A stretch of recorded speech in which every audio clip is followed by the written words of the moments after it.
Alô, meus pontinhos e minhas pontinhas de plantão que seguem aqui o nosso canal, tá sempre acompanhando o nosso bate-papo e a gente, claro, tentando cada dia que passa caprichar um pouco mais. A gente sabe que é muito bacana levar um conteúdo de qualidade e também, claro, que venha trazer algum tipo de benefício para o nosso dia a dia, para a nossa realidade, até porque as nossas histórias se completam, né?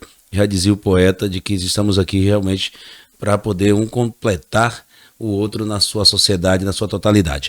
Agradecer mais uma vez você que está sempre aí acompanhando o nosso podcast, não se esquecendo de se inscrever em nosso canal, mas antes disso, deixa eu falar dos nossos patrocinadores, né? Acho que o doutor não esperava por essas plaquinhas aqui, que é uma inovação do Sérgio Costa. Inovação tecnológica. E já ia falar, uma tecnologia à frente do seu tempo. É o século 300, mais ou menos aí. Top B, a nossa distribuidora Super Top, que fica ali na Siqueira Campos, mas se você quiser fazer seu pedido, 3525-4012, Atacado Multimarcas também, e não pode esquecer do nosso querido Zé, São José Vila Gourmet, que inclusive vai mandar uma pizza deliciosa aí. Conhecido Zé do Pão. Zé do Pão. Teve um podcast aqui do Éder Ramos, sim, que foi a primeira vez que ele mandou um mimo pra gente. A abertura do podcast, a gente esqueceu de falar de outra coisa, falou só de Zé, contando um pouco da história, que cidade ele veio e tudo. Você falou o nome Vila Gourmet, puxou o assunto e Já foi embora. Erramos o peso pesado. O peso pesado, ali tem história do rádio, ali tem história do rádio. Gente, dá aquele like, é super interessante, a gente precisa muito fortalecer o nosso canal, que esse conteúdo possa chegar para mais pessoas. Dando esse like você vai fortalecer, se inscreva no canal, assistiu, gostou, pronto, se inscreve. Se não gostou, se inscreve do mesmo jeito para você aprender a gostar. E acione o sininho. Tá com vergonha, doutor? Faz o sininho. Ah, tá. Porque todo mundo aqui, ele fica... Tem um sininho, é? É o sininho quebrada, uma mueca quebrada assim. Que eu, diz mueca, aí faz aí.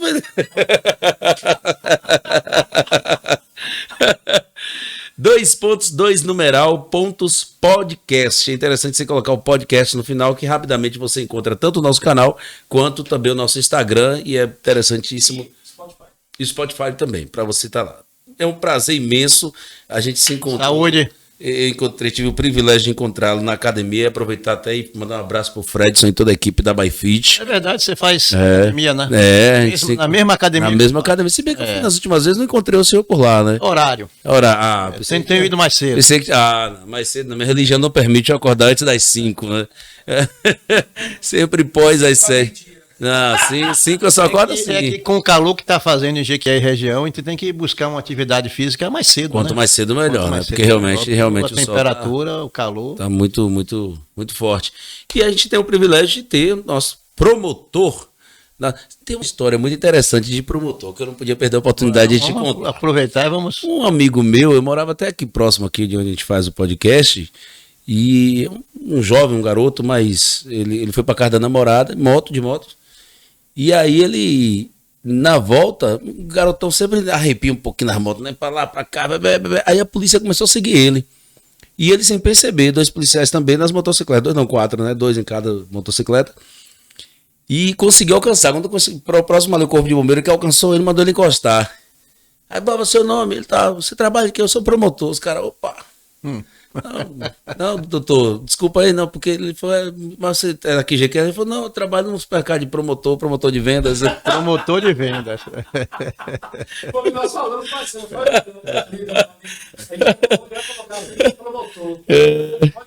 promotor de justiça, que promotor tem vários promotores. Doutor Maurício Cavalcante, que prazer tê-lo aqui no nosso papo. A satisfação é nossa, Dan. Bacana, o senhor que tem uma história, não é jequiense de nascença, mas já é. Não, de adoção. De adoção, de vivência, de muitos anos aqui. Chegou aqui com quantos anos, senhor? Dan, eu cheguei aqui final do ano de 1999, quase 2000, né? Então, estou aqui em Jequié há 23 anos. Eu estou hoje com 59, faço as contas aí da matemática, né? 59 anos, menos 23, né? Uhum. Temos aí... Uma longa história. O senhor já chegou como promotor aqui? Cheguei como promotor. Eu vim trabalhar aqui, eu vim da comarca... A comarca anterior tinha sido a comarca de Rio Real, na divisa ali da Bahia com Sergipe. Fiquei lá 3 anos e depois obtive promoção aqui para a comarca de Jequié. Nesse período, o senhor pretendia ter essa longevidade?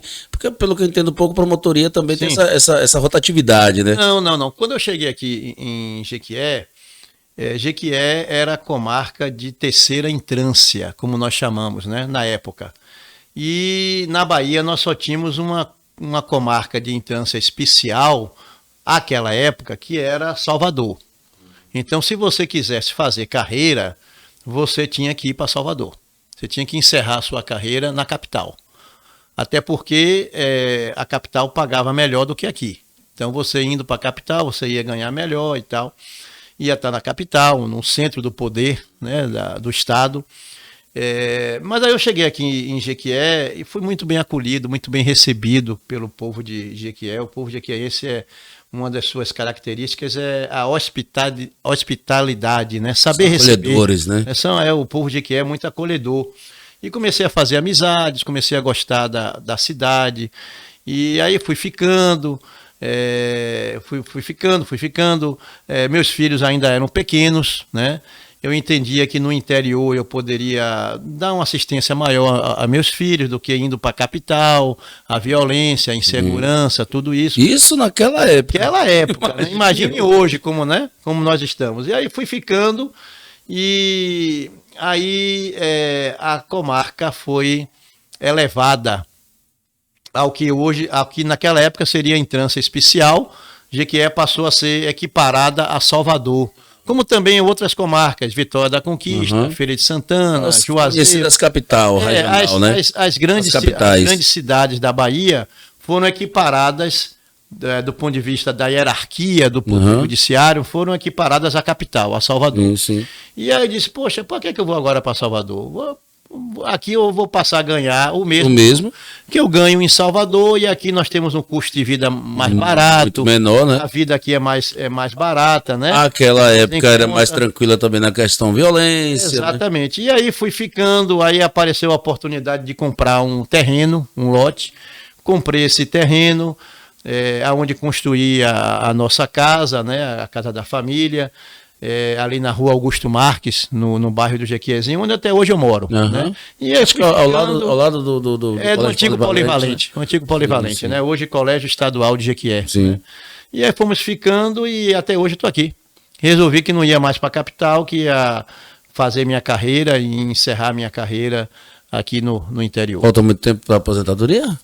Dan, pelas regras do jogo que nós estamos aí, né? As regras da Previdência, eu já poderei me aposentar, se assim eu quiser, a partir de maio do próximo ano. Ainda bem que o senhor não quer, né? Vamos ver. Vamos aguardar. E que me permita a ousadia, né, Vamos aguardar. Eu já estou com 37 anos de serviço averbado, né? E quase 60 anos de idade, vou fazer 60 anos no próximo ano, né? Em maio do próximo ano. Então eu já considero que cumpri minha missão, né? Fiz o que eu podia fazer, dei a minha contribuição. Eu entendo também que as instituições, todas elas, devem ser renovadas. Sim, né? Sangue novo. É interessante. Sangue novo, eu acho que nós aí que já temos essa carreira longa, né? No Ministério Público, a minha turma agora completou 30 anos de Ministério Público, né? Então, eu creio que a gente já deu a nossa contribuição, né? E que agora é importante que venha sangue novo, colegas com mais disposição, com mais vontade, né? De carregar essa missão que nós temos, né? De fazer o Ministério Público, né? Promover a justiça. Então, eu acho importante essa renovação de quadros, né? Entrar novas ideias, novas cabeças, né? Sangue novo. Então chega um momento que você tem que realmente se aposentar e também buscar outras atividades, né? A vida não se encerra com a aposentadoria, não, né? Não. Você tem outras opções. A vida é maior do que o Ministério Público, né? Então a gente se aposenta do Ministério Público, mas vai parte para outros projetos, né? Eu sei que o senhor tem muito tempo aqui, mas com certeza existe o diálogo contra os promotores. conhecimento de outras comarcas, de outras cidades, outras regiões também. O que poderia, dentro desse conhecimento, das ideias, das trocas de ideias, assim, o que o senhor poderia dizer com relação a Jequié? É complicado ser promotor em Jequié, é uma das melhores cidades para se atuar. E quando a gente fala de promotoria, porque engloba aí a comunidade, a sociedade, a política, né? Tem todo esse processo que acaba ajudando ou atrapalhando. Né? Olha, pelo lado da sociedade, não é difícil trabalhar como membro do Ministério Público, como promotor de justiça na comarca de Jequié. A sociedade colabora muito, ajuda muito o Ministério Público, né? A imprensa também é muito colaboradora. A classe política também, eu posso dizer assim, com tranquilidade, que nesses 23 anos que eu estou aqui como promotor de justiça, nunca recebi de qualquer político local, vereador, prefeito, deputado estadual, deputado federal, nenhum pedido indecente. Nada. Dizendo, não, quero interferir nisso, nunca. Sempre tive total... conotação pessoal, conotação partidária. Total independência para atuar, entendeu? Claro que às vezes, não só o político, como qualquer pessoa do povo, procura um promotor, porque o caso dele está parado. Né? E a nossa função é promover a justiça, né? Se um caso está parado, cabe a nós fazer o que for possível para fazer o caso andar, né? A pessoa quer ter uma solução para o seu problema, né? Então, às vezes a pessoa, ou até mesmo um político, doutor, tem um caso assim, assim, assim, na justiça, está parado, o que pode ser feito para dar andamento? Está faltando o despacho do juiz, está faltando o juiz dar a sentença. A gente vai falar com o cartório, vai falar com o juiz, pedir que dê o despacho, que dê a sentença, isso é natural, né? Claro, sem interferir também na independência do Poder Judiciário, né? Ninguém vai dizer ao juiz o que fazer. Julgar não é dar uma ordem, é provocado para que resolva. Julgar dessa ou daquela maneira, mas você que tem acesso, você pode falar com a autoridade judiciária, né, no sentido de que dê andamento ao processo, dê andamento ao caso. O que ele vai julgar já cabe à consciência dele, né? Mas fazer a coisa andar. Né? E Jequié é um dos grandes problemas, né? A falta de juízes. A falta de juízes. Eu voltando à sua pergunta aí, eu creio que o grande problema hoje é a atuação dos nossos colegas, a dificuldade, na verdade, de atuação dos nossos colegas na área criminal, né? Porque Jequié tornou-se uma comarca, infelizmente, violenta, não era, né? Mas ao longo dos anos a violência foi crescendo em Jequié, tanto que há pouco tempo saiu aí uma pesquisa, né, em que Jequié foi colocada como uma cidade mais violenta do Brasil. Talvez não seja. Eu ia perguntar isso para o senhor, quando o senhor falou que a Salvador é um pouco mais violenta, etc e tal, já estava programada essa pergunta. O senhor concorda com essa informação? Olha, eles pegaram uma estatística e compararam as cidades com mais de 100 mil habitantes, né? Então eles usaram um critério que foi número de homicídios, né? Para número de habitantes. Homicídios para a cada 100 mil habitantes. E aí, pelas estatísticas, Jequié acabou levando esse troféu, né? Negativo, né? Agora, inegavelmente, hoje a violência que nós temos em Jequié, mas não só em Jequié, no Brasil inteiro e na Bahia em particular, diga-se de passagem, é resultado, né, do que foi feito, do que não foi feito ao longo desses anos que se passaram, né? Eu creio que um dos motivos que fez aumentar a violência em Jequié, isso é uma opinião minha pessoal, é um sentimento que eu tenho, foi a vinda para cá do presídio regional de Jequié. Eu ouço muita gente questionando esse presídio. O presídio regional realmente foi um elemento para o aumento da violência. Por quê? Porque junto com o presídio vem, logicamente, o preso, né?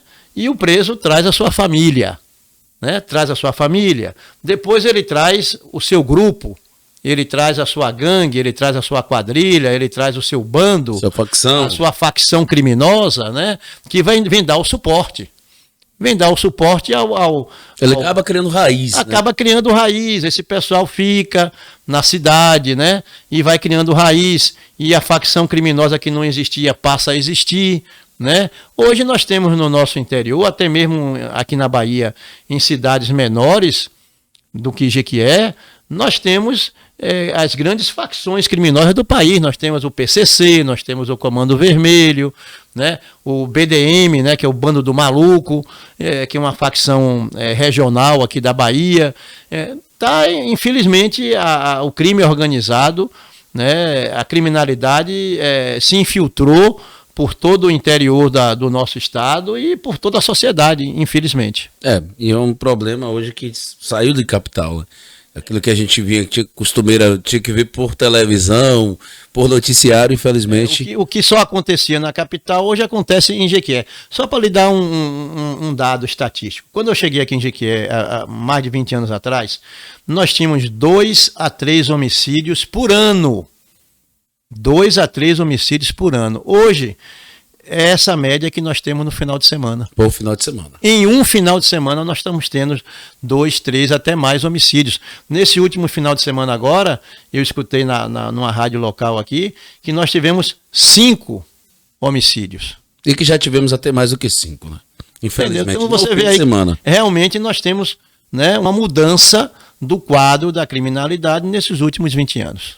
Por experiência, tá? Que a gente deixar bem claro aqui que não é obrigação do senhor estar solucionando esses problemas, mas na sua opinião, qual seria, não vou dizer a saída, porque eu não vejo como uma, mas mecanismos que a gente pudesse melhorar essa questão da violência, porque não deixa de ser violência, por mais que muitas vezes as pessoas colocam assim, mas a maioria das pessoas que morrem são envolvidas com crime, são pessoas que estão envolvidas no tráfico de drogas, mas sempre respinga um pouco na sociedade. Já teve fatos, por exemplo, de um rapaz que estava numa loja e os criminosos foram matar um, acabou matando também esse rapaz. Muito não, Dan, não é muito, mas um que morre que não tem nada a ver com o crime acaba nos trazendo esse sentimento de insegurança, de indignação por ver realmente, né, esses meliantes soltos fazendo tudo o que quer e a gente muitas vezes fica sem saber o que fazer. Tem um mecanismo, uma estratégia, o que é que o senhor diria assim? Olha, poderia atuar por aqui que melhoraria? Eu não atuo hoje na área criminal, outros colegas atuam, né? Mas assim, pela minha experiência, eu entendo que você, para combater a criminalidade, combater o crime organizado, você tem que ter também uma legislação penal mais rigorosa. Você teria que ter uma mudança na legislação brasileira, né? No tocante à aplicação da pena, a graduação da pena, penas mais rigorosas, entendeu? A questão também do cumprimento da pena, né? No Brasil, você cumprindo 1/6 da pena ao qual você foi condenado, se você tiver bom comportamento na cadeia, normalmente vai ter, né? E cumprir 1/6 da pena, a depender do crime que você praticou, você vai para a rua, né? Agora há pouco, por exemplo, nós temos conhecimento no Rio de Janeiro, um turista que foi para o show de um artista internacional lá no Rio, foi morto na praia de Copacabana por 2 elementos que acabaram de sair da cadeia. Menos de 12 horas. Menos de 12 horas. Saíram da cadeia. E não são réu primários. Deixar bem claro, né? Você vê como a lei é deficitária. Nós tínhamos que ter uma lei mais rigorosa, tipo Estados Unidos. Estados Unidos, você foi condenado a 10 anos, você vai cumprir 10 anos. Não tem essa coisa de progressão de regime, de cumprir 1/6, tem a liberdade provisória. Lá não, lá você foi condenado a 10 anos, você vai cumprir os 10 anos. Então nós tínhamos que mudar, né, essa mentalidade, né? O nosso poder judiciário também, na aplicação da lei, mesmo com a legislação que nós temos aí, deficiente, né? Muitas vezes branda com a criminalidade, com a bandidagem, mas o juiz poderia ser mais rigoroso na aplicação da lei, ser mais atento, né? Há poucos dias nós tivemos a notícia de que um desembargador da Bahia, em um plantão judiciário, liberou um chefe de uma facção criminosa. Liberou um chefe de uma facção criminosa. O cara era, se não o principal, mas um dos principais líderes do BDM, do bando do maluco. Pô, ele não sabia quem era o cara? Com certeza. Peraí, puxa a ficha do elemento, no próprio Poder Judiciário, o sistema do Poder Judiciário permite que um juiz, um desembargador, consulte lá e veja qual é a ficha dele. Quem é aquela figura. E aí tá, né? Deu o habeas corpus, liberou o cidadão, né? Para ele cumprir, ficar em casa, ele ia ter que cumprir prisão domiciliar. Cadê prisão domiciliar? O cara vai sumir. Sumiu no mundo que, sabe? Esse desembargador é tão inocente a acreditar de que ele vai estar guardado em casa esperando a hora de voltar para cadeia. Não é? Um desembargador, peraí, um homem de anos de magistratura, para chegar lá ele passou por vários estágios da carreira de juiz, para ser um desembargador, tem experiência, tem toda uma assessoria para dar suporte a ele, e é no mínimo estranho, né? Tão estranho que o CNJ, o Conselho Nacional de Justiça, abriu uma investigação, um procedimento administrativo disciplinar contra esse desembargador da Bahia, para entender melhor como é que a coisa aconteceu, se ele agiu de boa fé, né? Pode ser, ou não. Né? Para isso, a justiça é que tem que dar explicação. Para isso, ele vai responder a um processo administrativo disciplinar para se explicar, né? Pois é, justiça tendo que investigar a justiça. É complicado esse nosso país. Falando de complicado país, promotor, o senhor sabe que a gente vive agora, e eu gosto muito de frisar essa questão dos rótulos, né? No Brasil, principalmente, tudo tem nome. O senhor até citou aqui, naquela época, contando a história do passado aqui off, é o fake news, aí o fake news acabou se tornando um dos rótulos aqui pra gente. E aí agora vem a fala da polarização da política, que a política no Brasil mudou, que agora são dois lados, etc e tal. Com essa experiência que o senhor também tem na área política, o senhor que inclusive participa sempre que pode na 93 como analista político durante as apurações das eleições, já teve como esse analista dentro da nossa programação lá, tanto nas eleições para presidente, governador e outros mais, como para vereador e prefeito. Qual a sua avaliação hoje da política no Brasil? Essa polarização, na sua opinião, é algo real que vai se difundir por muitos anos? Ou é mais aquela velha modinha que tem no Brasil que por um momento vem ali, mas depois acaba se perdendo no contexto aí da nossa cultura nacional? Dan, falando como cidadão, né? Logicamente. Essa polarização, ela passou a existir a partir do momento em que a direita surgiu no país, em que a direita se organizou e apresentou um candidato, apresentou um nome, né? Porque, na verdade, até então, nós vivíamos o que nós chamamos de um teatro das tesouras, né? Você tinha dois lados da mesma tesoura, né? Você tinha o PT e o PSDB disputando, né, o espaço político nacional, né? Até surgir a figura do Bolsonaro, as eleições para presidente da República aqui no Brasil foram dominadas pela mesma vertente político-ideológica, ou seja, a esquerda, né? Sim, por muitos anos. O PT mais à esquerda e o PSDB também próximo, né? Tanto é que o PSDB se chama Partido da Social Democracia Brasileira, né, que é um segmento da esquerda, né? Então nós tínhamos aí, na verdade, uma briga, né, dentro do mesmo segmento político ideológico, que é o segmento da esquerda, né? O PT, na verdade, teria surgido aí de uma dissidência do PSDB lá atrás, né? Sim. E aí, num dado momento, surge, né, uma figura, né, um candidato que diz, bem, eu estou de fora desse jogo aí, eu busco representar os conservadores, a direita e tal. E o cara se apresentou como candidato, né? E aí mudou o jogo. Nós podemos dizer que a política brasileira se divide nos últimos anos aí entre antes e depois de Bolsonaro. Quer queira, quer não, quer goste, quer simpatize com ele ou não, mas claro que o cara bagunçou o sistema, bagunçou o que havia aí, né? Porque o que nós tínhamos era isso, era meio que trocar 6 por meia dúzia, né? Se você pegar FHC, que ainda é vivo, né? Fernando Henrique Cardoso, que foi um dos fundadores do PSDB, é um pensador, ele é um sociólogo de formação marxista, né, de formação marxista. Ele vem lá de Max Weber, depois Karl Marx e tal, né? Tanto que o grande guru de FHC na USP, onde ele se formou como sociólogo, foi uma figura chamada Florestan Fernandes, que era também marxista-leninista, professor da USP e tal. Então, o PSDB e o PT sempre foram, digamos assim, dois lados da concorrentes, mas dois lados da mesma moeda. Dois lados da mesma moeda, né?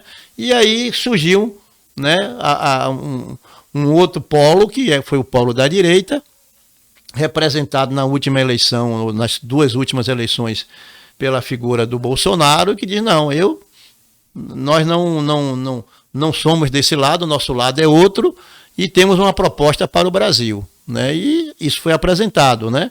E isso realmente gerou essa polarização, que na verdade existe também em outros países, né?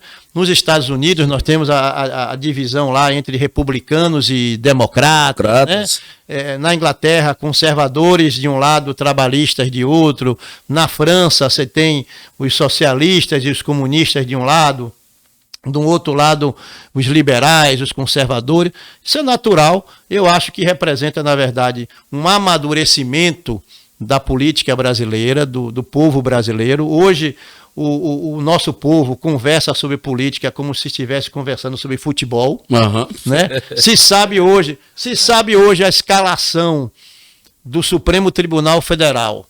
Coisa que ninguém se inteirava tanto, né? Ninguém sabia quem era o ministro do Supremo. Hoje o povo escala o Supremo Tribunal Federal. O ministro tal, os 11. Mas não consegue hoje, o povo brasileiro não consegue hoje escalar a seleção brasileira de futebol. Ninguém sabe qual o time do Brasil que vai jogar com a Argentina daqui a 2 dias, acho que é o jogo, né? Qual é o time? Ninguém sabe. Mas o povo sabe hoje quem é o ministro do Supremo, qual é a posição dele, o que ele defende. Quem indicou. Quem escalou ele. O povo sabe quem é o presidente da Câmara, quem é o presidente do Senado, né? E por aí vai. E já não sabe mais quem é o atacante da seleção brasileira. Não é verdade? Por exemplo, botou lá um menino lá com a 9 lá jogando lá, que eu nunca vi falar do moleque. Mas jogadores que você nunca sabe, não sabe quem é, de onde é que veio, entendeu? Sai do Brasil com até muitas vezes menor de idade, não tem, né, envolvimento nenhum com a cultura do futebol. Nenhum, eu digo nenhum assim, porque vem na formação, olha como a gente já mudou de assunto, vem na formação, mas ele não consegue ter uma vivência no futebol profissional com a característica do futebol brasileiro. Vai lá pra fora, é moldado do jeito que eles jogam lá, aí vem pra cá perdido. Eu escutei esses dias uma declaração de Zico, grande jogador do Flamengo, né, da seleção brasileira. Zico muito chateado, muito revoltado com a seleção brasileira, né, com a última derrota para a Colômbia, de virada, né. Zico disse, é um bocado de perna de pau. Um bocado de perna de pau. Entendeu? Jogador que está aí porque empresário está bancando. Tem esses esquemas. Tem, né? Tem. Do empresário, não, toma aqui um dinheiro e tal. Quem vai, quem não vai. Quem vai, quem não vai. Zico falou, quem está escalando a seleção brasileira, né, nos últimos anos, quem está escalando são os empresários. E quem foi dessa vez foi o nosso Vitória, né? Tomara que vá para ficar agora, né? Subiu para a primeira e tomara que fique e nunca mais saia, né? Tá acompanhando direitinho o Vitória? Tô acompanhando. Vitória campeão aí da segunda divisão, da Série B, né? Coloca ou não coloca a estrela, com essa opinião? Eu acho que deve colocar. É um campeonato nacional, né? Campeonato nacional, nem né? que seja de prata, porque de prata, a CBF uma estrela. Eu vi esses dias um jornalista lá em Salvador, um radialista, falando que tem uma regra aí da CBF. Eu desconheço dessa regra. Eu também desconheço, entendeu? Mas como radialista é torcedor do Bahia, eu desconfio que ele criou a regra, viu? Eu desconfio que ele criou a regra. Verdade, não tinha julgado por eu acho que ele criou a regra. Certa dor de cotovelo, e aí tá. É um campeonato nacional como outro qualquer. É uma divisão nacional. Divisão nacional e que grandes equipes já estiveram na segunda divisão. Sim. Né? Fluminense. Inclusive o time desse locutor provavelmente vai voltar para lá. Vai voltar, tá a caminho. Hoje, se o campeonato brasileiro da primeira divisão terminasse hoje, o Bahia estava rebaixado. Estava rebaixado. Não é isso? Tá aí a tabela aí, ele estaria rebaixado. E corre esse risco, porque o Cruzeiro, que é um adversário que está aí com o Bahia, o Cruzeiro ganhou o último jogo. Do Fortaleza. E ainda joga mais um, porque o Cruzeiro tinha 2 jogos a menos, né? Sim. 2 jogos a menos. O Vasco cresceu. O Vasco cresceu, o Santos deu uma melhorada. Deslanchou, o Corinthians também. Então o Bahia corre sério risco de rebaixamento. Infelizmente que eu queria muito o Bahia na primeira divisão, eu queria esses 6 pontos. Eu, inclusive, já estava até programando assistir o jogo lá em Salvador, mas... O bom só se for no Baiano agora, né? Seriam 6 pontos garantidos por vitória, né? Pois é, 6 pontos. Inclusive, a atual gestão tá de parabéns. Fábio Mota, cara que recuperou o Vitória. Né? Eu acho que quem tem que dar parabéns. Me questionaram esse claro que não, que nada, que vai ser mais um. Eu falei, rapaz, eu desconheço ser humano que quando ele é questionado e colocado numa condição de ladrão, disso, daquilo que muitas vezes é chamado no futebol, e ele fala assim, olha, eu entrego o cargo porque eu não aceito ser chamado. A partir daquele momento eu passei a acreditar de verdade. Quando você vê uma pessoa não aceitar esse tipo de injustiça e falar, não, eu estou aqui para ajudar. Se vocês não querem, tchau. Rapaz, já muda. Fábio Mota pegou o Vitória desmoralizado no mercado. Ninguém queria vir pro Vitória, nenhum jogador. Unido pela FIFA. O Vitória tinha fama de mal pagador, devedor na praça, entendeu? Numa situação bastante crítica. O Vitória na Série C, na 3ª divisão do Campeonato Brasileiro, e ele pegou esse time, recuperou aos poucos, fez o time subir da 3ª para a 2ª divisão, né? Sem dinheiro, né? Catando dinheiro por aí, Deus sabe como, sem grandes patrocínios, sem ser uma SAF. O Vitória não é SAF. Não é SAF. Não é? Então, ele tirou leite de pedra.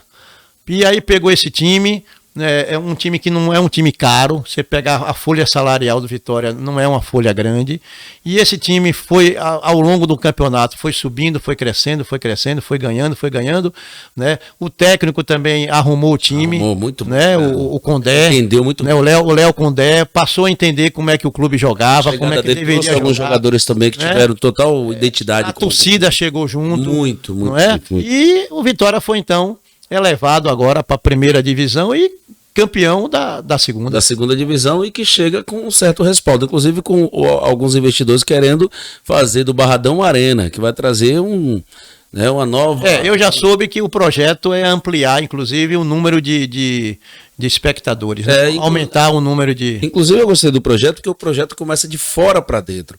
Em vez de pensar logo nas arquibancadas, eles pensam em construir na parte externa já alguns empreendimentos, algum espaço que vai gerar lucro para o Vitória, vai dar uma beleza maior para o estádio, e a partir do momento que esse dinheiro vai entrando, automaticamente vai ser revestido na arquibancada, que será ampliada, e todos esses processos lá. E com certeza vai ser realmente um projeto interessante para o Vitória. Vai dar uma outra visibilidade. Daqui a pouco a gente volta, né, com esse papo maravilhoso. Doutor Maurício Cavalcante chegando junto com a gente. Quero agradecer mais uma vez a distribuidora Top Beer, o Atacado Multimarcas e a São José Vila Gourmet, que está sempre aqui nessa parceria com a gente. Dá aquele like, se inscreva no canal e também acione aí o nosso sininho. Podcast, 2 pontos podcast, 2 pontos no Instagram, no YouTube e também no Spotify. Um abraço, já a gente está de volta. Deixe suas comemorações ainda mais especiais com a Top Beer. Temos uma ampla seleção de cervejas geladas, vinhos nacionais importados, destilados premium, refrigerantes e muitas outras novidades. Temos preços promocionais e entrega rápida. Ligue ou faça seu pedido pelo WhatsApp 7335254012. Top Beer, Rua Siqueira Campos, número 564, Joaquim Romão.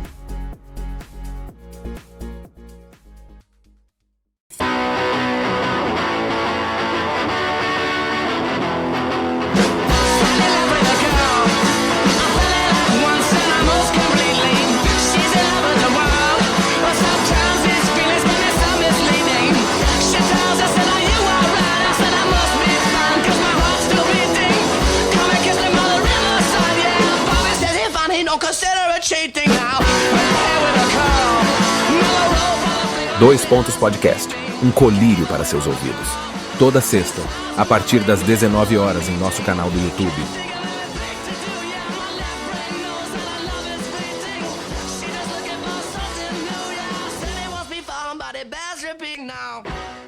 Estamos de volta e os bastidores é o melhor momento. A gente, todo no rádio é assim, os bastidores, quando a gente volta pro ar, a gente fala assim, se eu pudesse falar tudo que foi dito aqui. Nem Falado em off. É, o off, é o guardado entre quatro paredes. Agradecer mais uma vez Top B, água mineral aqui com gás. O seu pegou de com gás, né? Com gás, é. Na próxima tem que botar um limão e gelo. Tem agora o negócio... Hortelã, ou então aquele. Na hortelã, acho que é doce, não sei o que é doce, como é que é? Erva doce. Erva doce. Fica uma delícia também. Tem a minha namorada. Não, é normal. O ser humano hoje tá na moda. Minha namorada agora me inventou uma água saborizada que bota um monte de frutas cítricas, cristalizadas, não sei o que, cheio de coisinha. Basta uma água com. Tá bom desse jeito, né? Não combina. Não vamos complicar muito, não. Mas não deixa a água mesmo, porque a H2O tem uma marca, né? Que é um refrigerante disfarçado, né? É verdade. Então é melhor deixar água. É, água. Pronto. E o Atacado Multimarcas também, meu amigo Nino, chegando sempre quando grandes novidades. Tarja Preta tá no meio, então. Então não se fala disso. Atrás pra cá a pizza. São José Vila Gourmet. Quando eu chegasse com a pizza, eu ia falar da São José Vila Gourmet. Agora você ficou com vergonha do doutor da Sininho e não quis fazer. Vamos lá.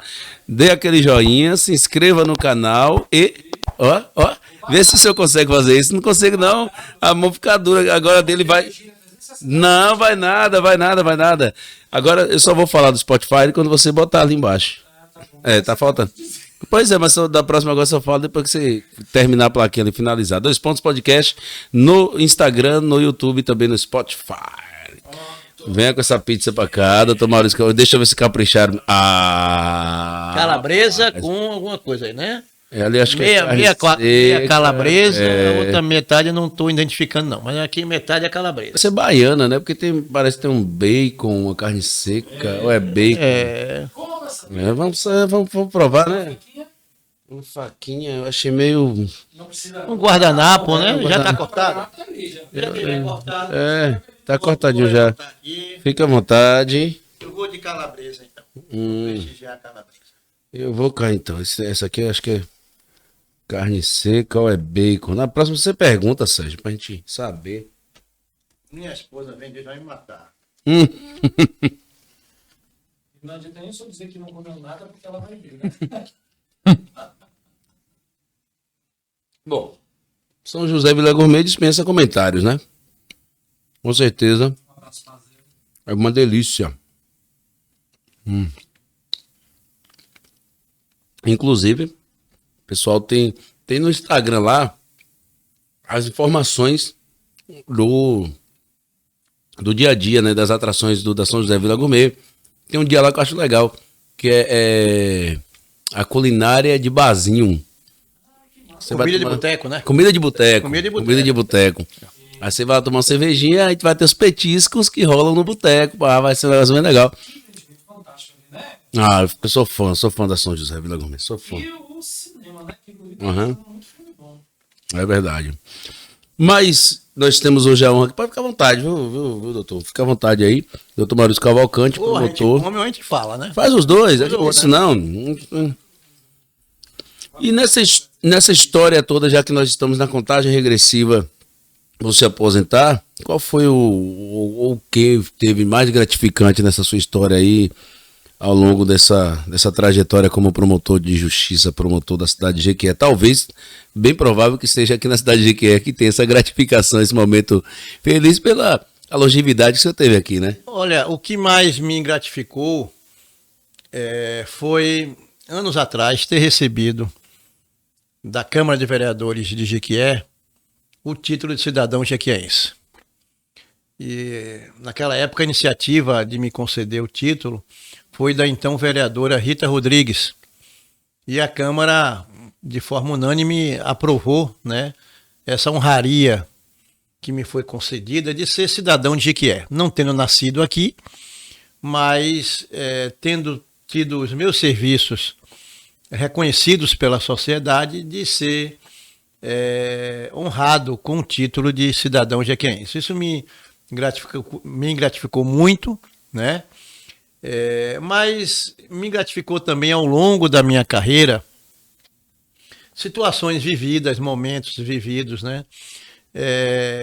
Eu sempre atendi muito ao público, sempre fiz o atendimento ao público e passei por várias comarcas. A minha primeira comarca foi Santa Luzia, na região Cacaueira da Bahia. Depois eu consegui uma transferência e fui trabalhar na comarca de Palmeiras, na Chapada Diamantina. Posteriormente, Conde, no litoral norte da Bahia. Em seguida, Rio Real, na divisa da Bahia com Sergipe. E, por último, aqui em Jequié, já há 23 anos. E uma coisa que sempre me emocionou muito é o jeito das pessoas simples, as pessoas do povo, retribuírem por qualquer serviço que foi prestado a elas. Serviço que, na verdade, é obrigação nossa, né, como servidor público, sim, de prestar aquele serviço. Mas a carência da população, né, a população mais humilde, a população mais necessitada. São os melhores para retribuir, né? É tão carente de justiça, né, que quando recebe aquilo que elas têm direito de receber por lei, se sentem obrigados, digamos assim, em retribuir, em gratificar, né? Então eu recebi na minha carreira abacaxi. A pessoa tinha uma roça. A pessoa tinha uma roça. Esses presentes. A pessoa tinha uma roça de abacaxi e foi no meu gabinete Para ele é o ouro dele. Para ele é o ouro. Para ele aquilo ali é o maior presente do mundo, porque ele plantou, né? Ele colheu e foi lá levar o abacaxi. Isso foi em Santa Luzia. Em Palmeiras, certa feita, uma pessoa chegou no meu gabinete e bateu a porta e foi lá e me entregou uma porção de aipim, que ela tinha plantado também na roça dela, tinha tido a colheita, ela foi lá me levar o aipim. Em Rio Real, um cidadão foi me levar como um presente um peru. Um peru. Ele foi. Eu ia perguntar se você já ganhou galinha ou ovos. E o peru vivo. E o peru vivo. E aí, o que eu ia fazer com esse peru? Colocar onde? Não tinha minha. Resultado. Eu disse: olha, eu não vou matar esse peru. E também aqui não tem aonde eu criar esse peru.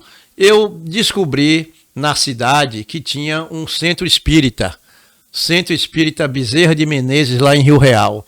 Eu disse: olha, o centro espírita deve receber essa doação.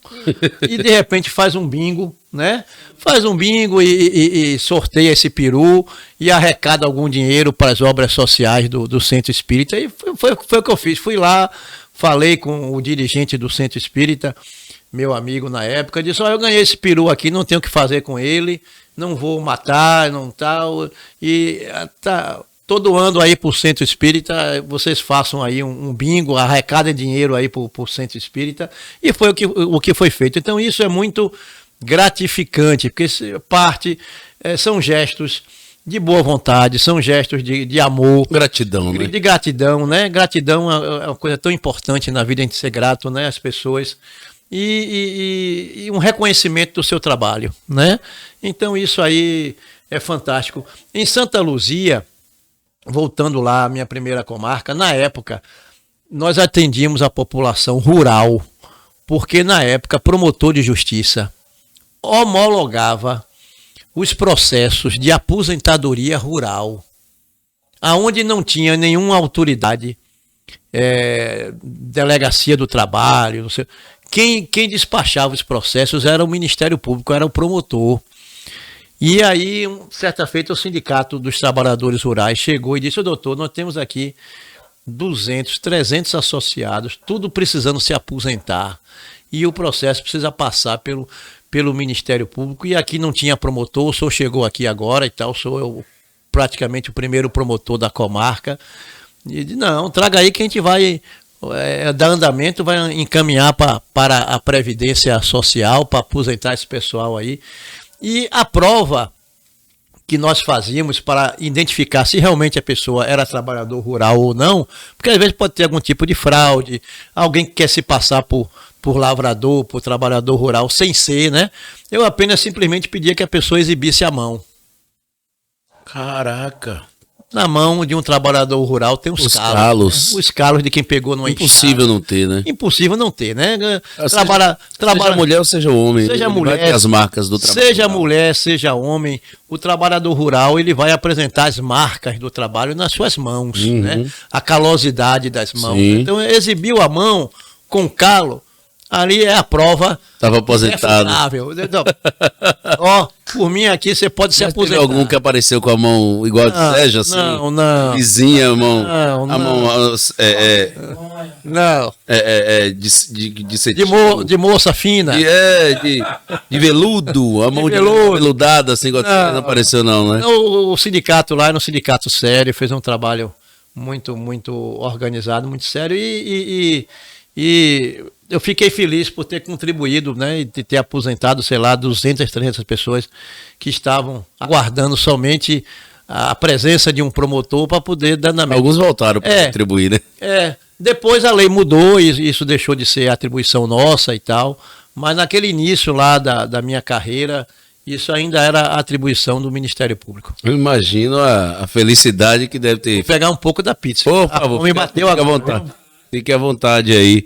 E imagina a felicidade que um trabalhador rural desse fica, né, de ter um resultado como esse, porque muitas vezes esbarra justamente nesse processo, na morosidade, na burocracia, toda a dificuldade, tem que provar. Recentemente eu vi uma história de uma senhora que cortaram a aposentadoria dela, aí descobriram que uma pessoa com o mesmo nome morreu em outro estado, e no sistema colocaram como se fosse ela. Falou, pô, mas será que o nome, tudo Mas bem. a mãe é diferente. A mãe é diferente, Pois o CPF é diferente. Como é que a gente tem ainda processos, né, como esse num país tão informatizado como o A Brasil? burocracia é aquilo, né? Até provar que Chico não é Francisco, né?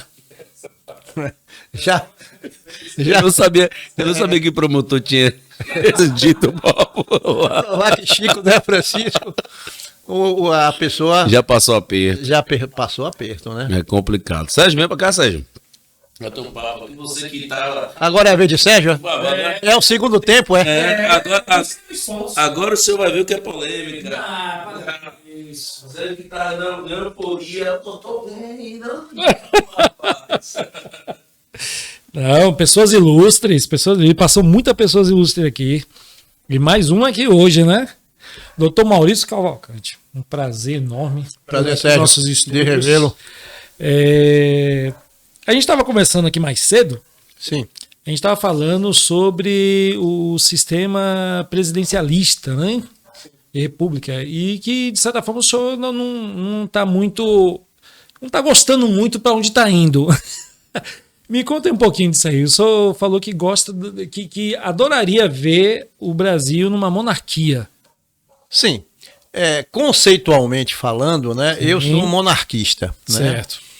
Eu entendo que o país passou a dar errado no momento em que se proclamou a República, no dia 15 de novembro de 1889. Ali o país passou a dar errado. O Brasil, nós tínhamos uma monarquia constitucionalista, com ampla liberdade de imprensa. Nós tínhamos um imperador, o imperador Dom Pedro II, um imperador admirado pelo povo, querido pelo povo, uma pessoa simples, que poucas vezes ele se vestia como imperador, apenas em ocasiões solenes, oficiais, né?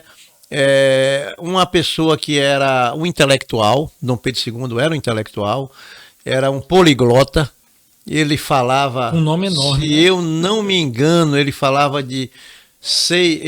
6 a 7 línguas fluentemente. Inclusive ele falava o grego, lia em árabe. Ele foi a pessoa que fez a primeira tradução para o português de um livro escrito em árabe, que foi As Mil e Uma Noites. As Mil e Uma Noites foi traduzida pela primeira vez para a língua portuguesa pelo imperador Dom Pedro II. Era um cientista, uma pessoa além do seu tempo, né? Ele foi a pessoa que trouxe para o Brasil a energia elétrica, trouxe para o Brasil o telefone. O Brasil foi o primeiro país da América do Sul a ter telefone. Ele ligava para quem? Do Rio de Janeiro, boa pergunta. Do Rio de Janeiro para o Palácio Imperial em Petrópolis. Tinha essa linha telefônica, né? Acho que ele foi o primeiro a ter computador para ele. Não, porque a gente tá falando da época da monarquia. O cara tinha telefone. Vai ligar para quem? E governou esse país por 49 anos, né? Manteve a unidade nacional, né? Naquela época o país viveu muitas guerras civis, guerra de secessão, a Revolução Farroupilha lá no Rio Grande do Sul, que quase que dividia o Brasil. E o principal responsável de manter a unidade nacional, o tamanho que o Brasil tem hoje, esse território continental que o Brasil tem hoje, nós devemos a Dom Pedro II, né? E se nós tivemos um golpe militar nesse país, um verdadeiro golpe militar, foi o golpe militar que implantou a República em 15 de novembro de 1889. Então, o Brasil, que era uma potência naquela época, uma economia pujante, né? O Brasil, para você ter uma ideia, Sérgio, no tempo do Império, a marinha de guerra brasileira, a Marinha Imperial, era a segunda maior marinha do mundo. Nós só perdíamos em potencial naval, bélico, para a Marinha da Inglaterra. Você imagine, só perdíamos para a Marinha da Inglaterra. A Marinha brasileira era a segunda maior marinha do mundo no tempo do imperador Dom Pedro II, né? Ele era um educador, um professor, ele gostava de assistir aula, de participar de bancas de exames acadêmicos, né? Era um incentivador da universidade, era um patrocinador, um verdadeiro mecenas dos artistas, né? Carlos Gomes que compôs inclusive o Guarani, né? A ópera O Guarani foi bancado por Dom Pedro II para seus estudos de música na Europa.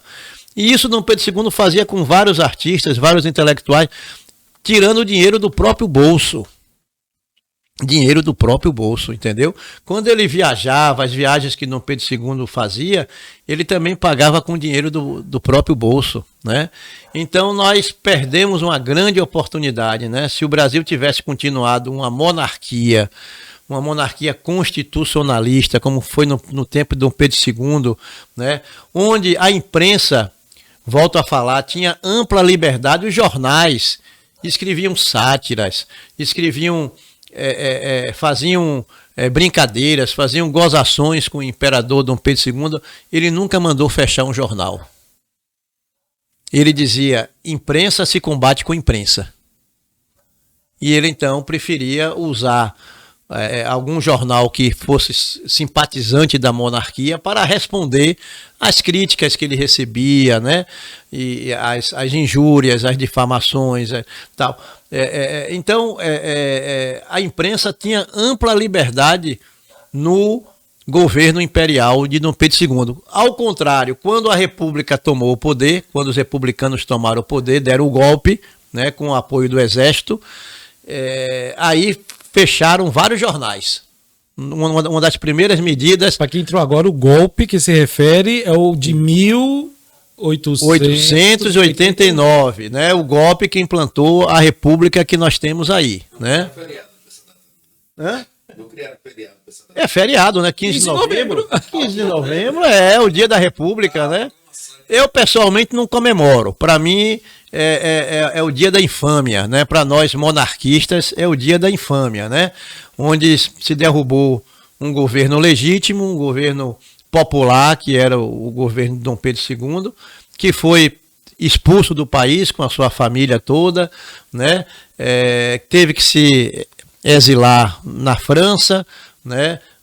Morou até a sua morte em um hotel lá em Paris, e que ao sair do Brasil, ele, na praia, ele pegou um pouco de areia, botou num saquinho, naquela época acho que não havia saco plástico, logicamente, pegou areia, botou num pano, exatamente, botou num pano, né, num lenço, fez um saquinho de areia, colocou no bolso e levou um pouco do Brasil. Caramba. Porque ele não queria esquecer do Brasil. E, ao morrer na França, Dom Pedro II recebeu uma homenagem de chefe de Estado, mesmo sem ser chefe de Estado. E imagine que a França era republicana. A França já era uma república e prestou homenagem a um ex-monarca que era Dom Pedro II. O cortejo fúnebre dele, o funeral, o sepultamento de Dom Pedro II foi uma loucura em Paris. Foi um dos eventos, né, de maior participação popular. Tá? Ele era membro da Academia de Cultura da França, era membro da Academia Francesa de Ciências, né? Porque ele era realmente um intelectual, né? E depois ele foi sepultado em Portugal. E tempos depois, só em 1922, quando o Brasil completou 100 anos da independência, né, 1922, foi que o governo republicano de então autorizou que os restos mortais de Dom Pedro II e da família imperial retornassem ao Brasil. O senhor dava um excelente professor de história. Fui bom de história, viu? Modéstia à parte. Se não fosse promotor, seria um professor? Se não fosse promotor, seria professor de história. Eu só tenho um pé. Ele fala de um jeito aqui, você percebeu, Dan, que parece que ele vivenciou isso tudo. Viu, Sérgio? Quando eu terminei meu 2º grau em Salvador, o ensino médio, eu terminei em Salvador, um professor meu disse: olha, eu estou formando um colégio aí, montando um colégio e tal, também será cursinho pré-vestibular, você não quer ir lá ensinar história e geografia, não? E eu disse: ó, professor, eu quero fazer o vestibular, cursar direito e tal, e hoje meu foco é fazer o vestibular. E aí não topei. Hoje o colégio se chama Colégio Integral, em Salvador, um dos grandes colégios, né? Sim. Um dos grandes colégios de Salvador, o Colégio Integral. O que é aí? Dom Pedro II. Aqui, sem óculos, fica. Dom Pedro II. As imagens do funeral. Aí você está vendo a multidão. Para aquela época era muita gente. 200 mil, se não for aqui, 200 mil coroas mandaram para ele. Pois é. Dom Pedro II é um injustiçado pela história brasileira, né? Entre outros, né? Entre outros. Entre outras celebridades. Eu fico muito satisfeito quando eu vejo um colégio Dom Pedro II. Poxa, aí, ó. Jequié tem, né? Temos aqui um colégio Dom Pedro II. E nós temos no Rio de Janeiro um colégio, que você sabe que é referência, né? O colégio Dom Pedro II foi criado por ele, que é um colégio público federal. Existe até hoje. Federal. Existe até hoje e que tem um ensino de excelência. Colégio Público Federal, mantido pela União, criado por Dom Pedro II. O senhor falou aí de ensino de excelência. O que o senhor está achando aí da educação pública hoje? Pode-se dizer que é de excelência? Porque assim, ó, na minha época, quando eu era garoto, claro que eu não lembro todos os hinos, mas a gente cantava 3 hinos: o hino da bandeira, o hino nacional, o hino da república. Tinha o hasteamento, né, aquela coisa que nos ensinava, a escola nos ensinava a amar a pátria. E não era na época de ditadura, não. Que isso eu estou dizendo lá na época dos anos 80. Sérgio, acabaram com a educação pública brasileira, né? Ao longo dos anos foram modificando para pior, né? Infelizmente. Eu ainda peguei, talvez você também tinha pego, não sei, eu sou mais velho que você, mas nós pegamos, a minha geração pegou no ensino público e também no ensino privado. Nós tínhamos disciplinas como EMC, Educação Moral e Cívica. Né? Eu peguei. Nós tínhamos OSPB, Organização Social e Política Brasileira. Né? Nós tínhamos aula de religião, nós tínhamos aula de inglês, francês, espanhol, sabe? Era outro nível.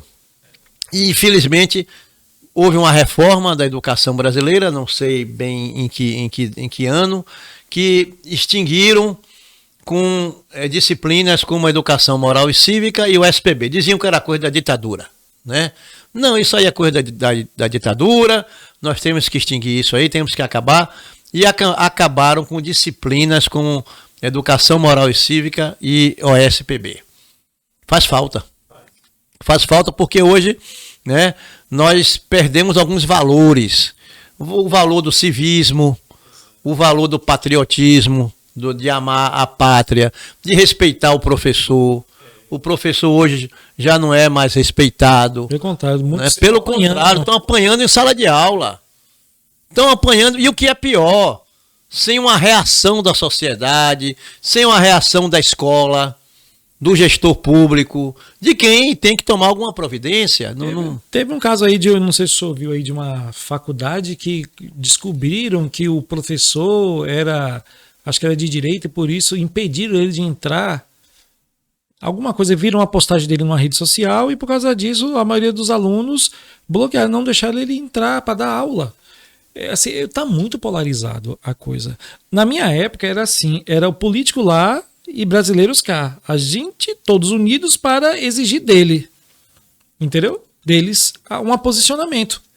Mas simplesmente hoje não. Hoje tá todo mundo endeusando e esquece dos valores. Esquece que é ser brasileiro. Eu fui aluno da Faculdade de Direito da Universidade Federal da Bahia, centenária, né, Faculdade de Direito, que foi a segunda faculdade de Direito do Brasil.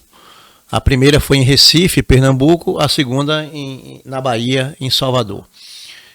Nós tínhamos essa questão da luta política, ideológica, né, direita, esquerda e tal, mas nós jamais iríamos proibir que um palestrante, como nós estamos vendo aí pelas universidades, né, públicas federais brasileiras, que um palestrante que foi convidado, que ele está ali porque ele foi convidado, né, possa fazer uma palestra.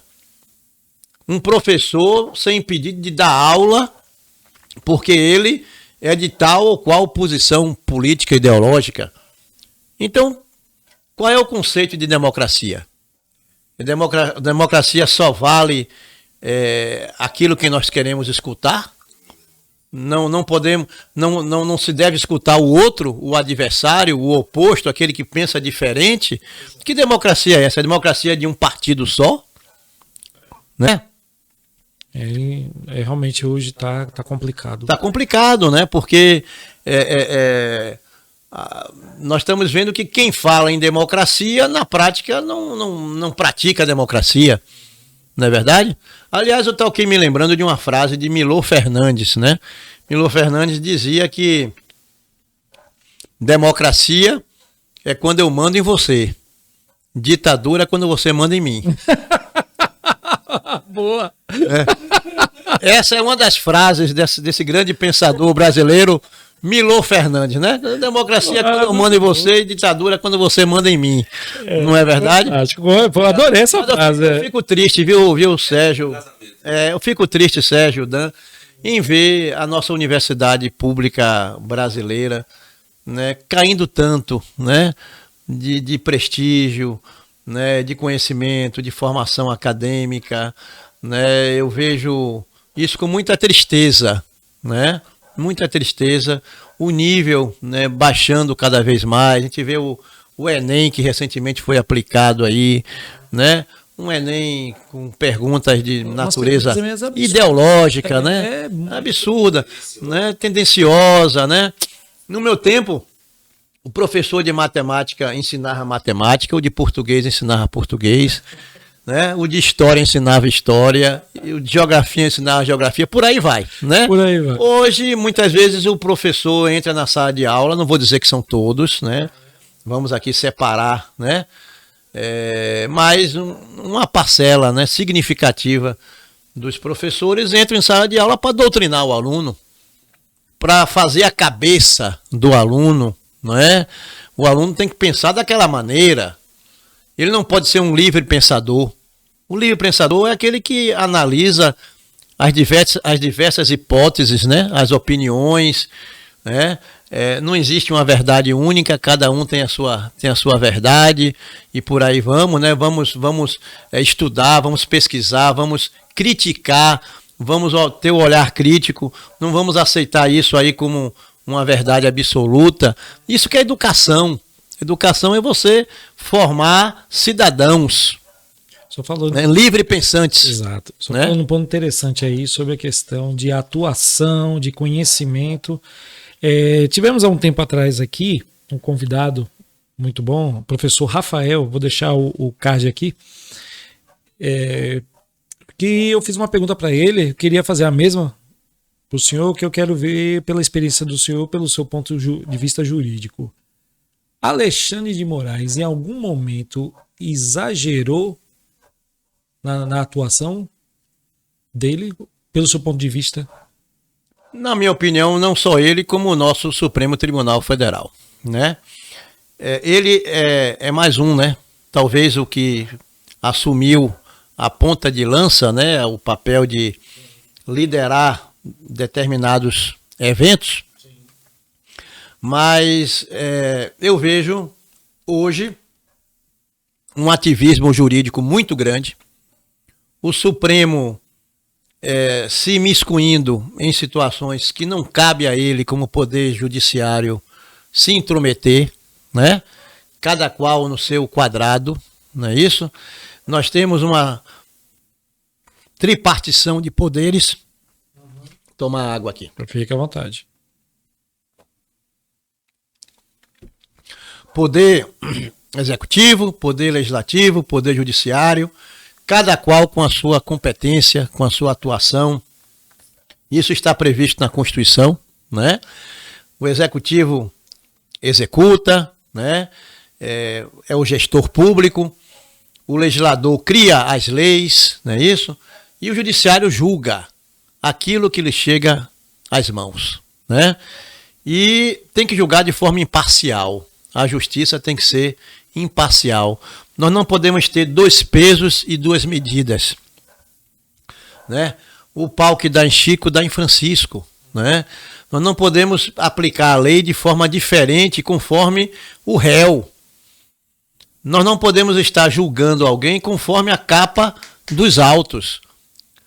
Quem é o réu que está aqui nessa capa dos autos? Ah, esse aqui é do meu lado, então vou julgar a favor. Esse aqui é contra, eu vou julgar contra, né? Nós não podemos ter isso, porque isso tira a credibilidade da justiça. A justiça perde muito com isso. Olha que o ministro Alexandre de Moraes inclusive, meu colega de carreira, porque a origem dele é o Ministério Público. Ele foi promotor de justiça em São Paulo. Depois ele saiu da carreira para fazer carreira política. Ele foi secretário de Segurança Pública em São Paulo.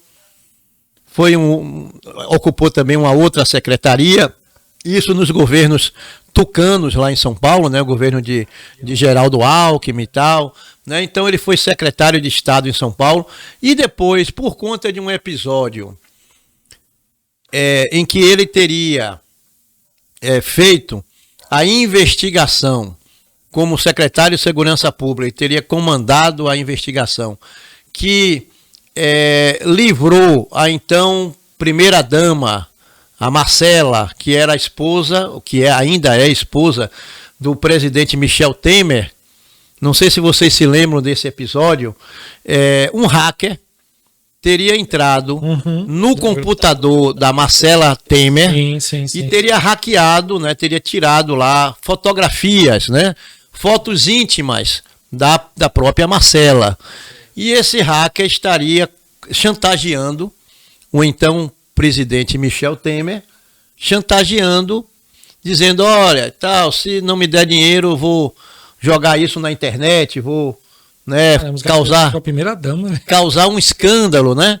E o Michel Temer diz a seus colegas de imprensa, que na época cobriram o fato, o Michel Temer liga para o Alexandre de Moraes, então secretário de Segurança Pública de São Paulo, e diz, Alexandre, tá aí, aconteceu isso aí, o hacker e tal, e eu quero que você resolva. E ele efetivamente resolveu. O hacker foi preso, essas fotos nunca vazaram para a internet, o caso foi abafado, né? E a situação foi encerrada. Por conta disso, o Michel Temer ficou devedor do Alexandre de Moraes. E o Michel Temer, como presidente, teve a oportunidade de nomear alguém para o Supremo Tribunal Federal. Surgiu uma vaga. Tinha uma vaga de ministro em aberta, né? O que ele pensou? Bom, tá na hora de eu devolver o favor, de eu pagar o meu débito, né? E aí indicou Alexandre de Moraes para ser ministro do Supremo Tribunal Federal. Essa foi a história, né? Bem, mas voltamos agora. Eu fico com o ministro que foi primo de Collor, né, de Fernando Collor de Mello. Agora me falhou a memória. Ministro Collor, daqui a pouco eu me lembro. Ele disse que foi instaurado no Supremo Tribunal Federal Marco Aurélio Mello, que também tem o Collor no sobrenome, Marco Aurélio Mello, que apelidou um dos inquéritos que foi instaurado de inquérito do fim do mundo, que é um inquérito que quer investigar a tudo e a todos.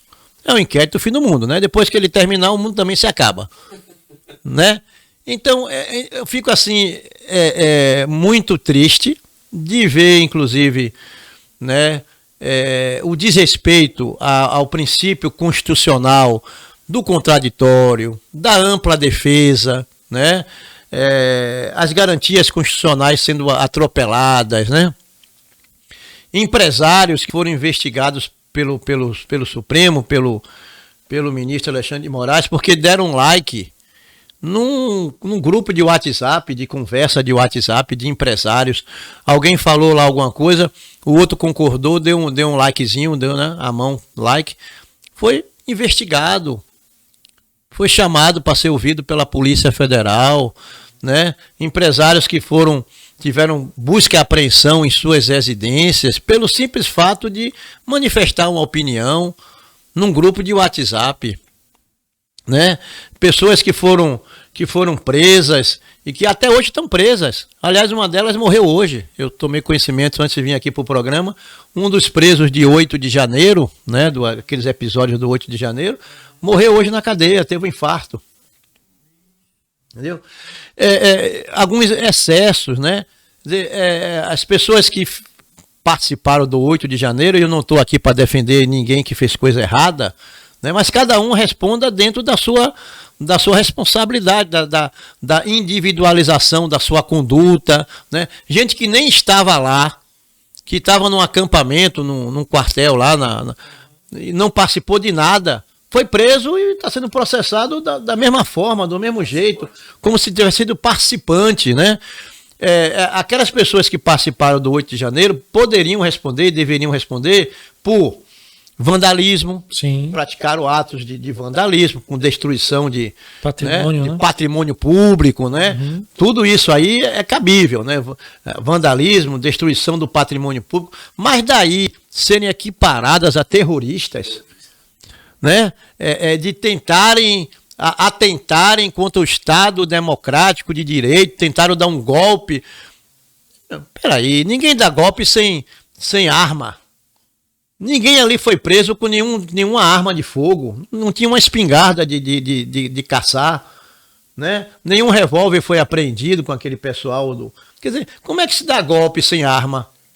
Como é que se dá um golpe sem o apoio das Forças Armadas, né? Que não apoiaram, né? Diga-se de passagem, né? Que golpe é esse? Golpe sem apoio militar, sem uso de arma de fogo, né? Sabe, terrorista é o que nós estamos vendo agora, assistimos há pouco tempo, lá o Hamas, né, atacarem civis israelenses e até estrangeiros que estavam participando de uma rave, né, como chama, né, uma festa no meio do deserto. Foi. E chegaram os terroristas do Hamas e atacaram pessoas indefesas, desarmadas, mulheres, idosos, crianças que foram degoladas, né, decapitadas, pessoas que foram sequestradas, são reféns até agora, 200 e tantos reféns de Israel nas mãos do Hamas. Isso é terrorismo. Isso sim é terrorismo. Agora, os atos de 8 de janeiro, você equiparar esses atos, a tentativa de golpe de Estado, terrorismo, é um exagero, né? É um exagero. Eu acho que Parece até pegaram uma forma de tentar podar todas as arestas, né, de uma ideologia política. Acho que foi uma tentativa de dizer assim, olha, o povo brasileiro não deve se manifestar mais. Vamos dar aqui uma punição bastante grande, rigorosa. Vamos dar um exemplo, né? Vamos pegar essa turma aqui como bode expiatório, vamos dar um exemplo para que outros não tentem fazer a mesma coisa depois e tal. E se a gente voltar atrás, quantas vezes Brasília já assistiu invasões de prédios públicos pelo MST, por exemplo, né? Por outras organizações e tal que ocupavam ministérios, né? Prédios públicos, vandalizavam, ficavam ali dias e dias, né? Prejudicando o serviço público, né? Nunca ninguém foi preso, nunca ninguém foi processado, né? O senhor falou aí dessa questão da justiça e da... Dois pesos e duas medidas. Dois pesos e duas medidas, não é? Da penalidade. O senhor é a favor da redução da maioridade penal? Sim. 16 anos? No mínimo 16 anos, certo? Veja bem, hoje nós vivemos num mundo com todo acesso à informação, né? Ninguém hoje pode se dizer que é uma pessoa completamente leiga em qualquer assunto, né? Desinformada, que não é, né? Nós temos aí rádio, jornal, televisão, internet, né? Todo mundo hoje praticamente tem um celular na mão para ter acesso às informações, né? Então, ninguém pode se dizer que não sabe o que é certo e o que é errado. Uma pessoa que tenha atingido 16 anos de idade, ele é um indivíduo que sabe, ou pelo menos deve saber, ou deveria saber, o que é certo, o que é errado, o que é crime e o que não é crime, né? Se você perguntar para qualquer adolescente de 16 anos de idade, seja da zona urbana ou da zona rural, né? Se ele sabe que furtar é um crime, ele vai dizer que sabe. Que roubar é crime, ele vai dizer que sabe. Que assassinar uma pessoa é crime de homicídio, ele vai dizer que sabe. Não é verdade? Com 16 anos, ele já pode dirigir, não é isso? Pegar votar. Não é isso? Já pode votar com 16 anos de idade, né? Se ele já pode votar, veja bem, ele pode escolher do vereador a presidente da República. Não é isso? Então, se ele tem capacidade intelectual, se ele tem inteligência cognitiva, né, de escolher, de fazer a escolha de quem vai governar o seu município, quem vai ser o prefeito, quem vai ser o governador do estado, quem vai ser o presidente da República, com 16 anos de idade, por que ele não pode ser processado e julgado como um adulto? Responder na justiça. Responder na justiça, né, ter a sua responsabilidade criminal pela sua conduta delituosa. Ele já não é mais, a meu ver, uma criança. Ele, aos 16 anos de idade, se ele tem capacidade de votar, de escolher o seu governante, ele também tem capacidade de entender o que é o certo e o que é errado. Diante disso, eu sou a favor de uma redução da maioridade penal, que hoje é de 18 anos, para pelo menos 16 anos de idade. Lembrando que existem países na Europa que a maioridade penal, inclusive, é menor. É de 14 e de até 12 anos. Estados Unidos pratica isso. De até 12 anos de idade. Então, eu sou de opinião que deveríamos ter uma redução da maioridade penal para pelo menos 16 anos de idade. Perfeito. Doutor, fantástico. Encerramos? Não, agora ele vem aqui para finalizar. Mas a participação aqui já acabou. Vem o terceiro tempo? Não. A prorrogação. Vem só para finalizar com as seleções finais. Rapaz, tá bom o papo. Me sirva aí que tá bom. Tá bom. Rapaz, nesse meio tempo aí eu ia perguntar um negócio que eu acabei esquecendo, bicho. Ai, deixa eu ver se eu lembro aqui.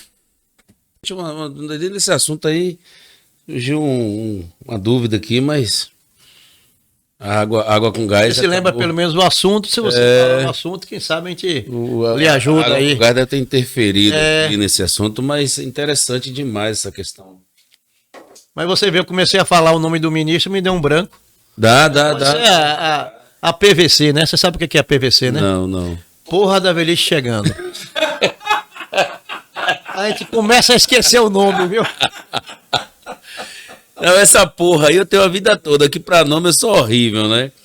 Eu também sou muito bom de imagem, né? De rosto. Eu ver uma pessoa, eu consigo reconhecer lembrar, aquela pessoa, lembrar anos depois.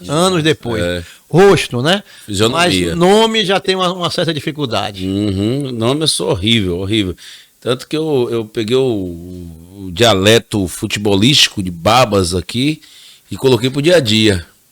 Que é brother e veão, né? Eu vejo o cara que eu não lembro não. E aí, veão? Brother, fala. Aí vai saindo. Aí, meu preto, aí você já se livra dessa situação. Na Bahia, na verdade, todo mundo tem apelido, né? Por falar nisso, o senhor tem apelido? Rapaz... Na família não é possível que não botaram apelido. Não. Mauricinho. Não. Mauricinho não cai bem, não. Eu, quando era criança, eu tinha um apelido que eu era muito magro.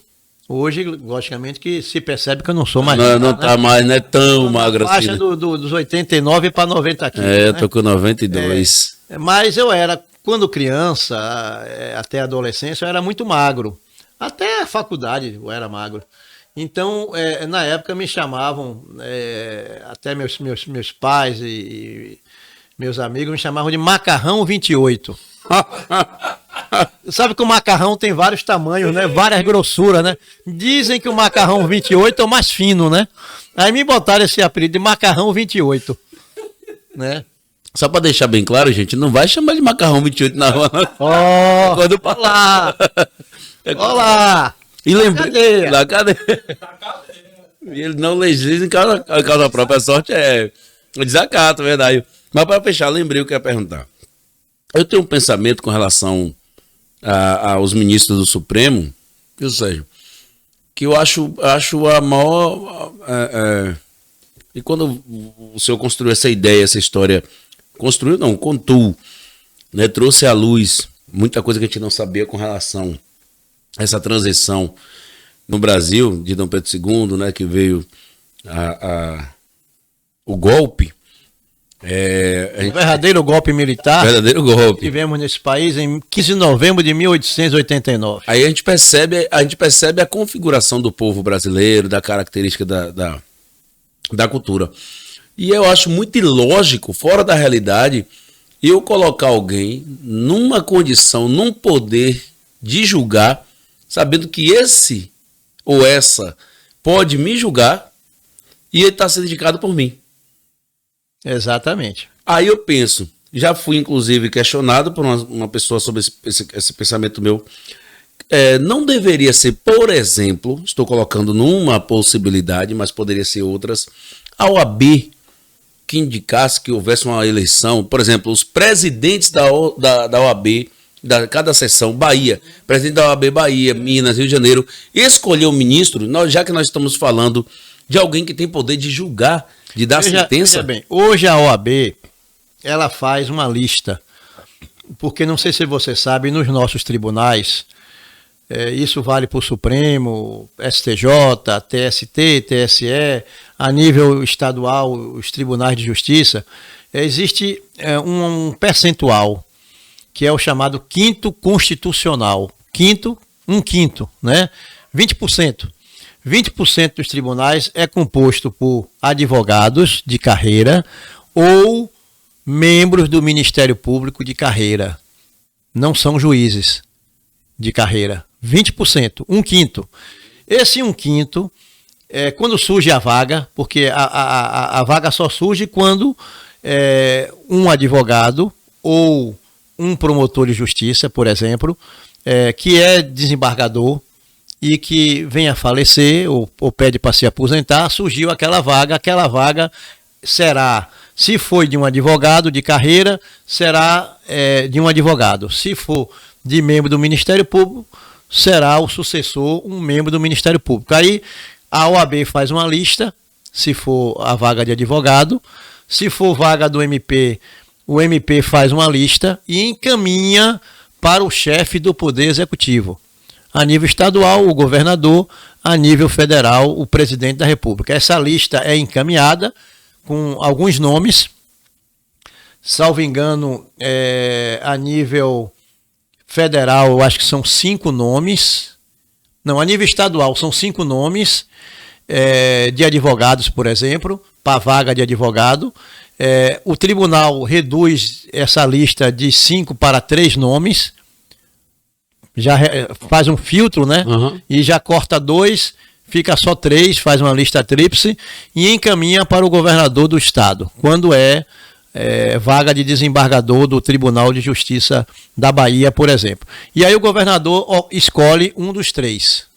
Pode escolher o mais votado, pode escolher o menos votado, entendeu? Não interessa. Ele tem liberdade para escolher. Tem liberdade para escolher um dos 3, né? Isso também vale a nível nacional, né? Só que quando a vaga não é de advogado nem de membro do Ministério Público, pode escolher no Supremo pode escolher qualquer pessoa. Inclusive, no Supremo Tribunal Federal, nós podemos ter até quem não é formado em direito. Porque a Constituição Federal diz que para ser ministro do Supremo Tribunal Federal, basta ter ilibada conduta e notório saber jurídico. Notório saber jurídico.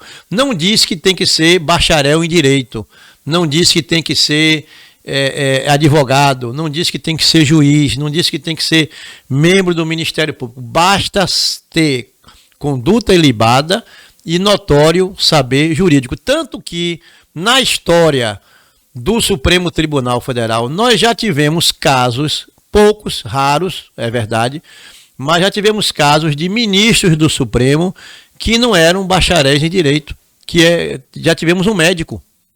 Já tivemos um médico como ministro do Supremo Tribunal Federal. Para ser delegado, tem que ser bacharel em direito. Para ser promotor, tem que ser bacharel em direito, né? Tem que ter a carteira da OAB. Para ser juiz, a mesma coisa. E para ser o Supremo, a instância máxima da justiça, aquele que delega e que ordena até sobre juízes, não precisa ser. Muitas vezes que loucura é essa, irmão? Muitas vezes basta ser amigo do rei. Se você for amigo do rei, você estará... Nossa, que vale a pena ter ser mais do que o rei. Olha, nós temos um ministro do Supremo Tribunal Federal que concorreu 2 vezes a juiz estadual de São Paulo. Ele disputou, fez concurso para ser juiz de direito do estado de São Paulo. E ele foi reprovado nos 2 concursos. Hoje ele é ministro do Supremo Tribunal Federal. Lindo, mas tá massa desse jeito. Não é? Então... Se não fosse OAB, que fosse juízes. Por exemplo, juiz a partir de não sei quantos anos. Tem poder de voto para escolher o ministro. Tem quem defenda que essa escolha dos nomes de ministros dos tribunais superiores seja feita pelo Conselho Nacional de Justiça, outros que defendem que seja feita pelo Conselho da Justiça Federal, né? Mas, enfim, o que nós temos é que hoje a nomeação é feita pelo Poder Executivo, né? Vou pegar meu pai e pedir para ele ser juiz e me julgar. Não, e o que às vezes é pior é que tem casos, tem situações que caberia ao magistrado se dar por impedido ou se dar como suspeito, né? Mas, infelizmente, isso na prática não acontece. Por exemplo, nós temos ministros da Suprema Corte, do nosso Supremo Tribunal Federal, que foram advogados de partido político, que foram advogados de central sindical, né? Que foram até advogados particulares, pessoais, do presidente da República, né? E que não se sentem nem um pouco constrangidos em julgar uma causa que envolva aquela pessoa da qual ele foi advogado particular, inclusive, né? E se manter a relação próxima, dificilmente ele vai trazer um veredito. Né? Eu já como promotor de Com justiça, voto, eu já recebi casos aqui em Jequié, em que, quando eu verificava quem era uma das partes, eu verificava que era uma pessoa que era meu amigo íntimo, que frequentava a minha casa, que era meu vizinho. Como é que eu vou julgar um caso desse? Como é que eu vou me manifestar? Julgar não, que eu não sou juiz. Mas como é que eu vou me manifestar como promotor de justiça de forma isenta, né, imparcial, se uma das partes é meu amigo íntimo, meu amigo pessoal, de frequentar a minha casa, de ser meu vizinho? Eu tenho que me dar por suspeito. Né? É o mínimo que eu posso fazer. Ó, eu sou suspeito, passa para outro promotor é que vai se manifestar nesse processo aqui, porque amanhã ou depois ninguém vai poder dizer que Maurício agiu de forma parcial, que beneficiou a fulano porque era seu amigo íntimo, seu amigo pessoal, seu vizinho. Então, o melhor que você faz, ó, sou suspeito, o outro colega vai atuar nesse feito aí, e você sai e fica, né, isento, né, de qualquer tipo de comentário e tal. É isso que é o correto. Você tem uma causa que tem um parente seu, um familiar seu que é parte no processo, seja autor, seja réu, como é que você vai participar disso como juiz ou como promotor? Não pode, você está impedido. Isso está na lei, isso faz parte do CPC, Código de Processo Civil, isso está no CPP, Código de Processo Penal, né? Se uma das partes, seja autor ou réu, é seu familiar, seu parente, você tem que se dar por impedido de atuar naquele feito, né? Se for seu amigo íntimo, pessoal, seu vizinho, você tem que se dar por suspeito. E aí você sai do processo. Isso que é o correto. Mas nem sempre é isso que acontece nas nossas cortes superiores, né? Juro que essa vai ser a última pergunta. Pode perguntar. Estamos no prazo. Aposentando, o promotor pensa em se lançar na carreira política? Não engasga, não. Não. Só tomei um pouco de água. Ah, pronto. Viu? Dan, o futuro a Deus pertence, não é verdade?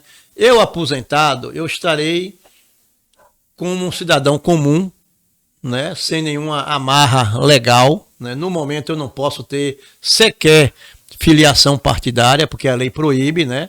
O membro do Ministério Público, o promotor de justiça, não pode ter sequer filiação partidária, quanto mais ser candidato a nada. Mas, ao me aposentar, eu serei um cidadão livre, um cidadão comum, como outro qualquer, né? E aí, no momento oportuno, no momento certo, a gente vai decidir o que fazer, né? O que eu posso dizer é que eu não pretendo me aposentar e vestir um pijama e ficar em casa, né? Na cadeira de balanço. Posso ser, né? Eu vou voltar a estudar para ser professor de história, né? Mas, assim, eu não vou ficar sem fazer nada, porque a experiência nos indica que quem se aposenta e veste um pijama e fica em casa, com pouco tempo está em depressão, né? Uhum. Vai entrar em depressão e tal. Então a gente tem que buscar ocupar a cabeça, né? Sim. Eu ainda, se Deus quiser, tendo saúde, né? Eu ainda vou buscar fazer alguma coisa para ocupar o meu tempo, para não ficar, né, em casa de pijama sem fazer nada, assistindo série na televisão, Netflix, o que seja, né? Que por sinal eu gosto muito, tem uma boa programação, mas eu vou buscar ainda dar minha contribuição, desde quando eu tenha saúde. Uhum. Se tiver saúde, a gente vai buscar fazer alguma outra coisa, né, para ocupar o tempo e também continuar dando a nossa contribuição para a sociedade de alguma forma, né? Eu acho que a gente tem que estar sempre devolvendo para a sociedade aquilo que ela nos deu, aquilo que ela nos propiciou. E, enfim, é uma resposta que eu não posso te dar agora, que eu posso dizer que... Mas deixem aberto. Deixem aberto, o futuro a Deus pertence. E se o senhor fala aqui mais cedo, quando o Sérgio está aqui, que o senhor gosta de Netflix, a conversa é até de madrugada. Viciado, viciada. Aí ia começar a contar. Mas tem Superman, que excelentes com a capa filmes. errada.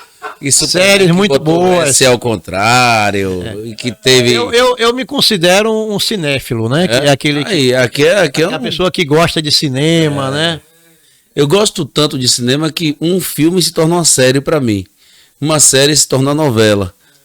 Eu assisto o filme em 3, 4 partes. Eu tô aguardando o retorno a continuidade daquela série Outlander. Outlander. Fantástica. Eu acho que eu assisti 3 Fantástica série, capítulos. mas muito boa, muito boa. Aí comecei. Não, Não, ninguém assistia esse negócio. não. Ninguém assistia. não assisti não. Ninguém assistia esses negócios, não. Mas eu ainda prefiro, sempre que posso, ir ao cinema. Bom.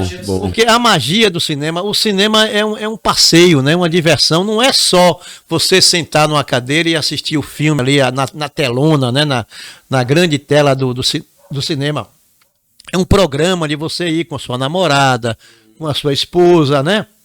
Com seus filhos. É um programa que você faz num sábado à tarde, num domingo de tarde. E lá, aí você, antes de entrar, pega uma pipoca. Né, um refrigerante. Uhum. Então, é um programa, não é só o assistir o filme, ver o filme. É um ritual todo que tem. O cinema é diferente. A sua mulher perguntando um monte de coisa, você não pode falar alto, se estressa. É muito massa o cinema, é muito massa. Tem esses inconvenientes, né? As pessoas que não estão educadas para assistir um filme, né? Infelizmente é isso, mas eu fiquei... Aqueles lanterninhas, existe? Não, acabou. Acabou? Eu sou do tempo em que cinema, na Semana Santa, só passava A Paixão de Cristo. E eram todos os cinemas. E isso não era lei, não, era um costume. Os cinemas, os próprios proprietários de cinema, né, os donos de cinema, só exibiam A Paixão de Cristo. Era A Paixão de Cristo às 9 da manhã, às 11, às 15, era o dia todo. Respeito, era um respeito que se tinha à Semana Santa. Dava público, as pessoas iam assistir, e era aquela questão do respeito. Você já foi, Sérgio, assistir a Paixão de Cristo? Mas você já assistiu A Paixão de Cristo? Você gostou do filme? A versão antiga, né? Porque depois teve a versão nova, A Paixão de Cristo. Foi Mel Gibson que... Mel Gibson. Mel Gibson foi mais atual. Sim, a última, a versão. Não é?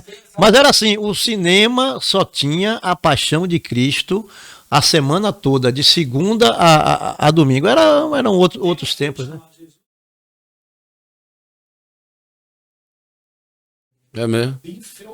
Naquele dia você aceitou o cristianismo E naquele tempo... Não, estou lhe perguntando. E naquele tempo o cinema ainda era até filme em preto e branco e tal, depois que... Sim, bem. Inclusive vai ter 2 pontos, filmes. Vamos. Depois Você não assiste filme. Você apresentando e outros convidados. Depois passou um momento sem cinema, né? Fecharam todos e tal. Mas aí é onde eu belisco, que eu fico retado. Porque ainda eu acho que tem um público ainda pequeno nos atuais cinemas, mas a cobrança antes dos cinemas era muito grande. Eu via muita gente reclamando da falta de opções em Jequié e hoje temos 2 cinemas aqui, né? 4 salas. Agora o que a gente vê também é que a programação é uma programação para o meu público, né? Para mim, que não me atrai. Uma vez ou outra surge um filme que atrai. A gente vê muito filme comercial, né? E muito filme para o público infanto-juvenil. Uhum. Como meus filhos hoje já têm, um tem 28, o outro tem 23 anos de idade, então, isso é bom quando você tem filho pequeno, né? Porque você leva o filho para ver aquele desenho animado, aquele filme, né, infanto-juvenil e tal. Mas para nós que já estamos nessa faixa etária dos 50, 60 Faltam os clássicos, né? Faltam os clássicos, faltam filmes de qualidade, né? Tem um cinema em Salvador, não sei se o Sérgio já foi, ali no Passeio Itaigara, um shoppingzinho pequeno, Passeio Itaigara.